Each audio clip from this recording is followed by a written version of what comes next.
So Portia, while a remarkable figure and certainly a remarkable female character of Shakespeare's in terms of her intelligence and her ability, actually takes us into some of the uglier, deeper parts of the Shakespearean play here.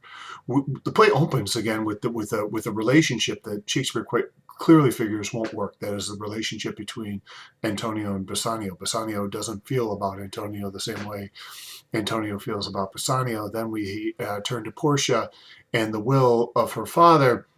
And that casket game puts Portia in the very sort of trying position where she has to entertain the possibility she may marry someone from all over the world.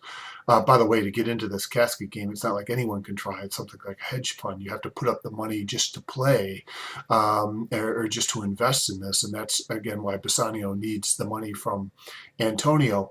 But the description of the game and her situation leads to a string of ethnic insults. The Germans get insulted for drinking. The English get insulted for being stupid. The French get insulted for being effeminate.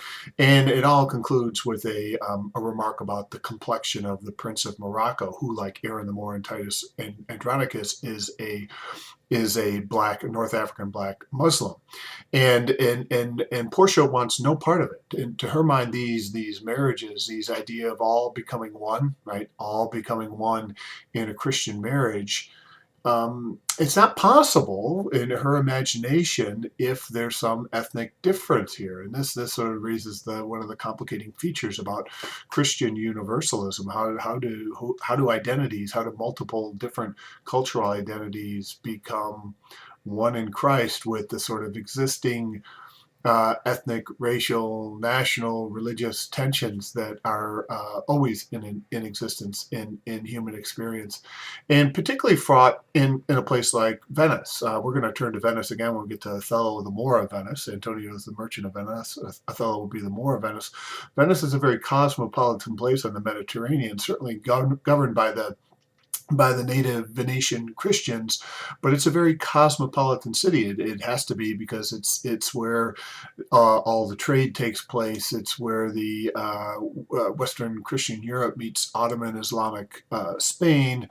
So we've got this larger question posed by the city of Venice itself: is how do all these disparate groups get along together? And of course, that leads us then to our next major character, which is Shylock. In Act 3:1-3, we meet Shylock when he's discussing Bassanio's proposition with him. He says, my ducats, how many ducats? 3,000 ducats. Well, I need to put up. And it turns out that Shylock, who doesn't have cash on hand either, what he has is credit, and he's going to have to get that credit from Tubal. It's an interesting, very modern economy. Nobody seems to have cash. What everyone has is credit, and that's what they're trading upon.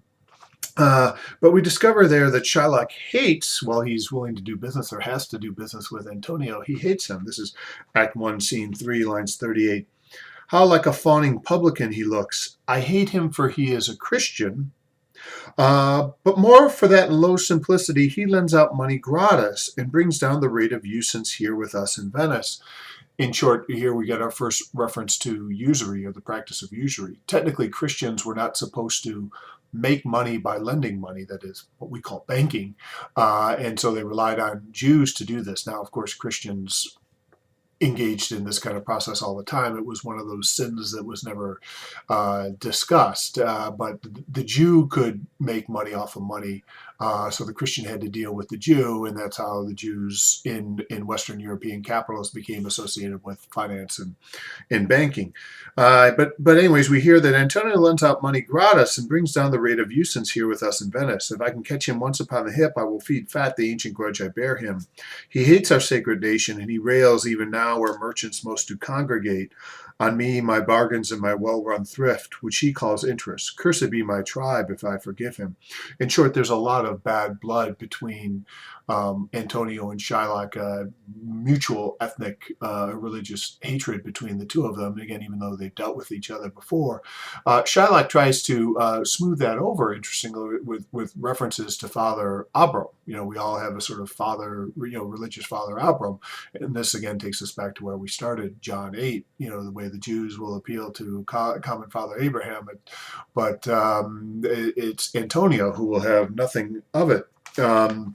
Uh, in fact, when Shylock reminds him, he says, you've spit on me, you've called me names. This is Act 1, Scene 3, a very famous speech, 103 down to 122. You've called me a dog. He challenges all these things, and Antonio says, and I'll do it again. Here's the hero of the play, sounding very much like Aaron the Moor in Titus Andronicus when Lucius calls out Aaron for all his crimes, and Aaron says, "Yeah, I did all those things, and I would do them again." Antonio says, lines 128, "I am as like to call thee so again, to spit on thee again, to spurn thee too. If thou wilt lend this money, lend it not as to thy friends. For when did friendship take his breed for barren metal of his friends? But lend it rather to thine enemy, who if he break, thou mayest with better face exact the penalty." And that's when Shylock comes up in his anger and his hostility with this notion of the bond. Whereas Antonio will have to put up not money, not credit, but a pound of his own flesh.